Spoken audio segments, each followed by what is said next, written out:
fellow graduate students from ASU's School of Geographic Sciences and Urban Planning.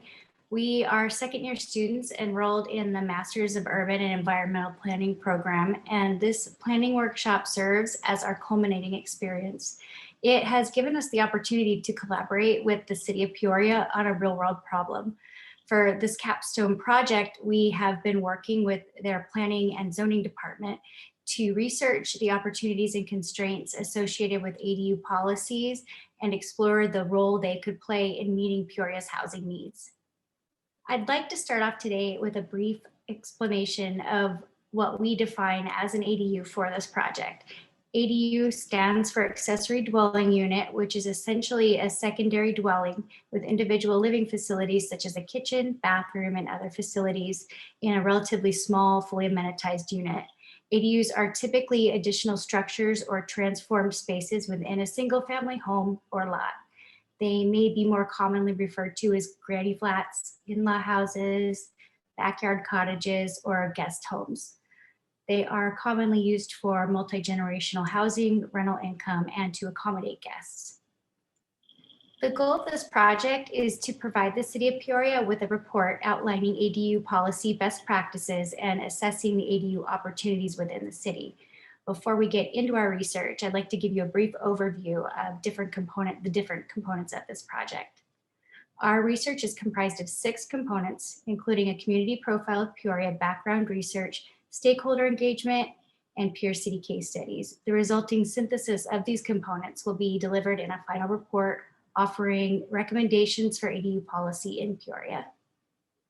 To better understand Peoria's housing needs, we started with building a community profile. It is intended to be a broad brush overview of Peoria's population, economy, and housing stock. Early on in this project, background research was conducted to get a better understanding of issues surrounding ADU policy. We reviewed academic literature, housing advocacy, organization literature, and existing knowledge related to accessory dwelling units. We also spoke with a number of stakeholders to gain insight into the community's perceptions and concerns regarding ADUs and Peoria's current housing status. A series of focus groups were conducted with the City of Peoria staff and affordable housing advocacy groups, as well as a number of interviews with Peoria real estate developers. They were given the opportunity to ask Peoria's Planning and Zoning Commission questions during a regularly scheduled meeting as well. Throughout this project, we have 2 research teams conducting peer city case studies to provide a review of existing ADU policies within cities similar to Peoria. The cities were chosen based on their existing ADU policies, demographic characteristics, and different development patterns. The studies have been grouped into projects found at a local level here in Arizona and at a national level. Lastly, we will be providing the City of Peoria with a full report that includes recommendations for ADU policy informed by our research. Although we are currently finalizing that report, we are prepared to give you a summary of our research and some draft recommendations today. My colleagues are now going to touch on the topics I have just outlined.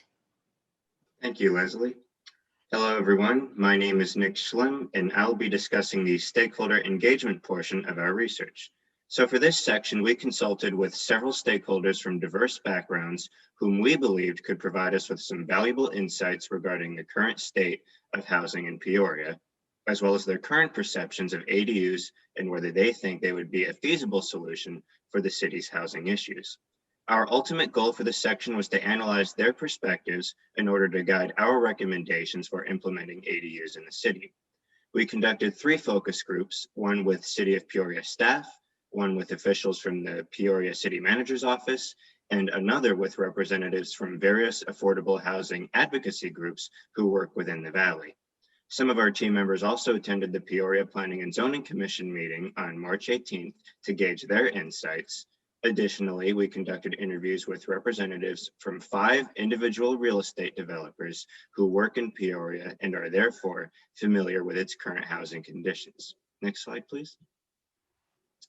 After we finished our interviews, we carefully coded our notes to identify the themes and sub-themes that were most common. We identified 5 major themes from our analysis, the most common of which related to ADU implementation and the affordability, or rather the unaffordability, of housing. So for the interest of time, I'll just be covering these first two themes. Next slide, please.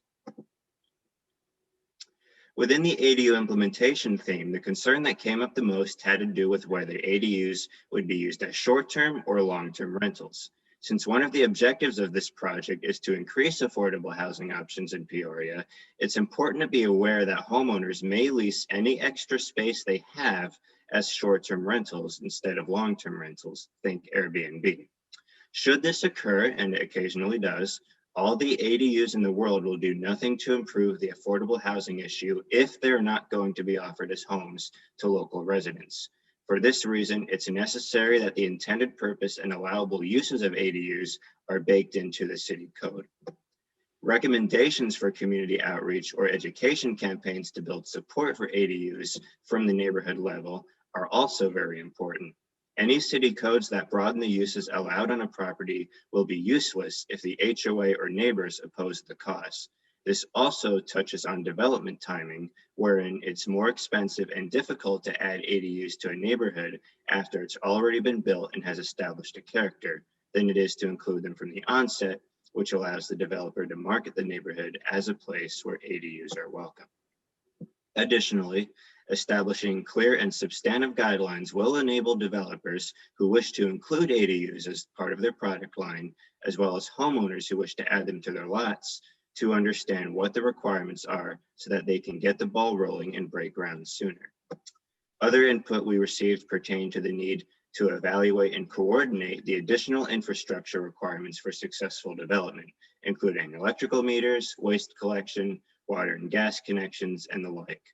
If one house adds an ADU, that's not going to burden the current system. On the other hand, if every house on the block adds one, the impacts on the current system, including police and fire services, would need to be worked out. Next slide, please. The second main theme we identified was housing unaffordable. The population data alone makes it clear that the demand for housing in the valley has skyrocketed. The growing supply and demand imbalance is putting a lot of upward pressure on the cost of land, labor, and materials, so building homes at affordable or attainable prices is becoming exceptionally difficult in the current market. We also discovered through our interviews that most of the developable land remaining in Peoria is in the northern portions of the city where the topography is variable. That means the land up there is already much more expensive to develop. For largely this reason, one developer we spoke with provided a sobering thought, suggesting that Peoria may not be the best place in the valley to build more affordable housing. And now I will be handing it off to Jesus and Taylor, who will be discussing the Peer City case studies. Hello, everybody. My name is Jesus Vasquez. I will be introducing the case study portion of our Peoria ADU policy and recommendations. We go to the next slide. We begin with some rationale behind the need for case studies, which stems in the fact that, we can go to the next slide after that one. We begin with some rationale behind the need for case studies, which stems in the fact that Peoria does not have an existing ADU code, making it essential to examine existing policies throughout not only the state of Arizona, but the national perspective as well, to effectively evaluate different approaches and strategies. The ultimate goal of the following case studies is to provide Peoria decision makers with a range of possible policy options that could be implemented within the city. Within our comparative analysis, we examine these specific elements of ADU programs: code accessibility, code comprehensiveness, whether there was a clear focus on affordability, flexibility of implementation, which we took to mean how much of the city's housing stock could be used for ADU development according to zoning regulations, and the presence of supplementary materials like designated teams and staff, or even ADU guidebooks. Next slide. As we began our case study analysis, we observed a range of approaches to ADU policies and practices. We developed an ADU spectrum to visualize these approaches and believe that both the Arizona and national case studies offer a menu of practices, strategies, and policies for future ADU policy in Peoria. The Arizona case study selection process began by identifying 18 cities of interest and ultimately narrowing it down to 4. We selected the city of Flagstaff, city of Surprise, city of Tempe, and the town of Queen Creek. We researched, explored, and evaluated each city's publicly available online resources, whether that was general or comprehensive plans, zoning codes, and or complementary to planning documents. Findings were then compiled into extensive data matrices that can be found in the final report. These findings include characteristics such as whether or not ADUs were explicitly referenced in the general plan, specific code and design standards, and even zoning regulations. We selected cities based on compatibility, context, and diverse compelling qualities, which can inform final recommendations. Some of these qualities included supplemental materials like the handbooks, varying levels of detail, whether being a fairly new ADU code, surprise, or a relatively well-established one like Flagstaff. We then conducted virtual interviews with members of planning departments to gain even more insight into some of the specifics of their programs. While the report will go into details of each case study, the following takeaways were considered most valuable across the board. Well-established intentions embedded into a policy approach help guide the iterative process of ADU code implementation. For instance, Flagstaff is focused on housing affordability as a main priority since 2007, when the first ADU ordinance was adopted. This has helped guide decision-making as challenges, concerns, and opportunities have come to light and allows for the type of iterative implementation necessary. Next, we have simplicity and flexibility of policy, process, and approach, which may be one of the most important elements. Queen Creek, for example, has a high amount of design and code standards, yet very little actual ADU implementation, as we learned from our interview. Other municipalities have passed similar amendments since inception. Flagstaff, for example, has a restrictive covenant for occupancy, but it is currently being reviewed as some have recognized its lack of enforceability and a lack of overall benefit in the long run. Surprises code, for example, just started, but it has been an unrestricted and simple code that is adaptable to its needs. Overall, discussions with case study cities suggest that ADUs need to be allowed throughout the municipality, and the public needs to be able to easily navigate standards and understand cost and permitting processes. Our next benefit comes in the fact that ADUs can be used as a modest tool for gentle density, meaning they can incrementally increase density without drastically impacting the character of neighborhoods, offering a low impact strategy for mitigation. For this, effective messaging to the public and decision makers is necessary to build this reputation for ADUs. Next, we have ADU permit tracking can determine effectiveness of code and process. Flagstaff and Tempe, for example, began tracking building permits issued in recent years, which was an identified strength of the program. Having a measure of success helps to evaluate the demand for ADUs while also helping to adapt policies in the context of the community. Finally, we have supplementary materials may encourage or incentivize, but they are not immediately necessary. Examples are relatively limited in Arizona. We have the Queen Creek Guidebook and Tempe Project Assistant Team, but those are the only examples of our identified 18 cities. They are helpful, but possibly something that can be addressed from the private sector as ADU development becomes more popularized. A city's goal, available resources, and public demand will dictate the need for supplemental materials. And now we can move into the national case studies. Hi, my name is Taylor Moran. In this next section of the presentation, I'll provide an overview of the methodology and findings from the national case studies. The national case study selection process began by reviewing 27 cities of interest that permit ADUs, which were identified by a previously compiled codebook for the city of Peoria. We explored and evaluated each city's demographic data and publicly available online resources accessed from the different cities' planning department websites. These materials were more closely reviewed to identify strengths and weaknesses of the ADU programs offered by the jurisdiction. The final selected cases reflect cities with demographic similarities to Peoria, such as population size and suburban context, and demonstrated more than just an ordinance that permits ADUs, including a range of materials such as pages on their websites for frequently asked questions, educational fact sheets, manuals, and interactive ADU workshops. Next slide, please. This slide identifies the 5 national cases that were selected by our team, as well as a few of the significant qualities of their ADU programs. In order to obtain additional information regarding the ADU programs of the selected cities, virtual interviews were conducted with individuals at each city's planning department. Written responses were also provided by those who were unable to participate in a virtual interview. Our team then compiled a case study and discussed key takeaways based on publicly available information on each of the city's websites, as well as information provided by city staff. Next slide, please. There are several observations of the national case studies that are consistent with those of the Arizona case studies. First, the flexibility of ADU regulations and restrictions can significantly improve the success of the city's future ADU ordinance. For instance, we found that over half of the national cases have eliminated additional parking requirements for ADUs, including Salem, Oregon, Santa Cruz, California, and Vancouver, Washington. Second, it's important to understand the goals and objectives of the city when developing its ADU ordinance and tailor elements of the ordinance or policies to further those goals. The City of Vancouver, for example, amended its ADU requirements in partial response to local housing affordability concerns. The city established an affordable housing task force to inform the changes that needed to occur within their ADU ordinance. There are also a few observations that are more specific to the national case studies. First, public participation is key with all stakeholders to ensure future success of the ADU ordinance.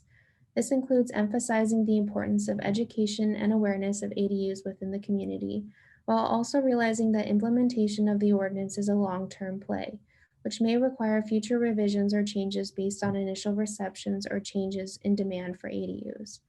For example, when considering allowing ADUs in the City of Salem created an informational handout to provide a background on ADUs and their benefits within the community that also requested input from the public to better understand the potential issues and opportunities that come with allowing ADUs in Salem.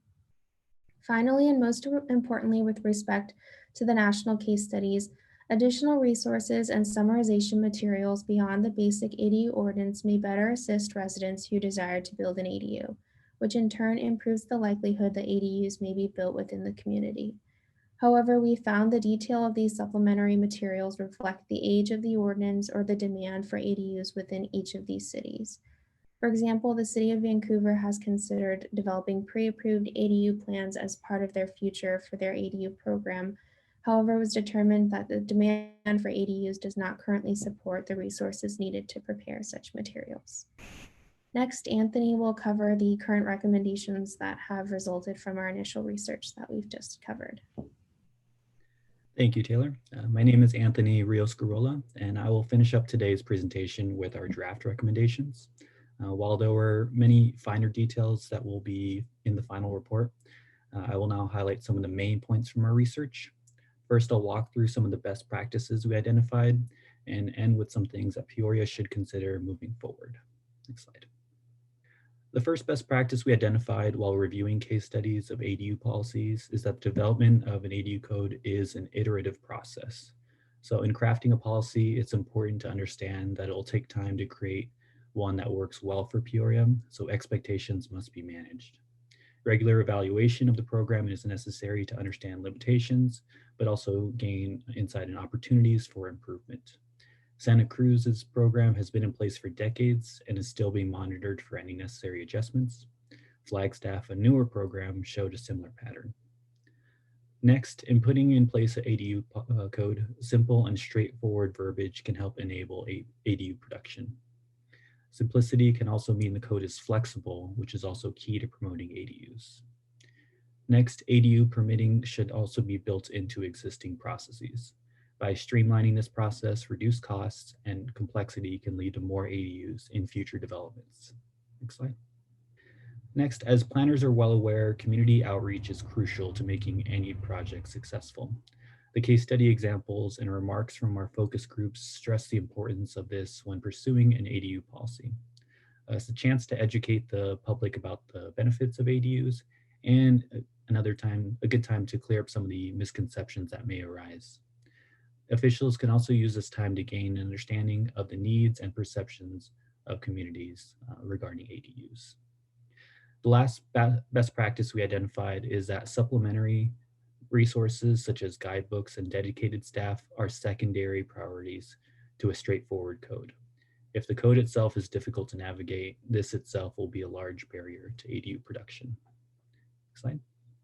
We'll leave you with the items to keep in mind. These insights were largely gained from the discussions with Peoria stakeholders.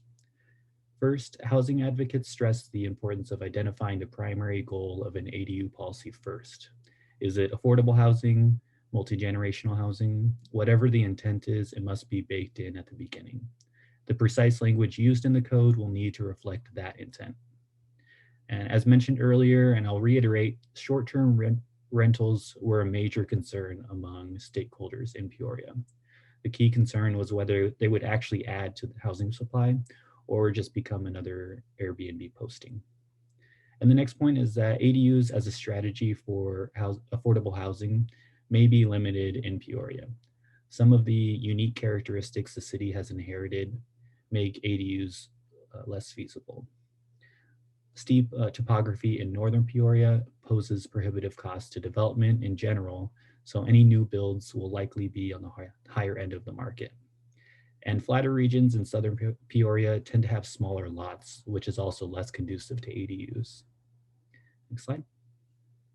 Next, public acceptance of ADUs will be more difficult to pass in well-established neighborhoods, as seen in the Tempe case study. Selling ADUs as a way to promote general density can help ease concerns of changing neighborhood character. One opportunity is to push for ADUs in new construction as to avoid this confrontation altogether. One individual we spoke to proposed the idea of marketing a community as an ADU community, so people know what they're getting themselves into in the first place. And lastly, providing a flexible entry point for ADU development can allow for broader application. On the new development side, a trend toward the suburban home in Sunbelt regions was accelerated by the COVID-19 pandemic. And this will continue to put a squeeze on housing supply and reduce affordability, but also drive demand. So the city can work with developers to ensure that new units being built fit that demand. And we saw great examples such as Next Gen Homes by Lennar for multi-generational housing. But we cannot forget about the opportunity for ADUs in infill development. Codes can be modified to make it easier or even attractive to build ADUs in more established parts of the city with large lots. In these instances, development costs largely fall on homeowners. So creating avenues for them is another area that needs just as much attention. But all in all, accessory dwelling units are a unique option that can play multiple roles in housing. And while we understand that many discussions need to be had and issues need to be dealt with in creating an ADU policy, we see that it can be one of many valuable tools for Peoria going forward. On behalf of my colleagues, I would like to thank you for your time and the opportunity to work on this project with you. We will now open it up for any questions and feedback. Thank you.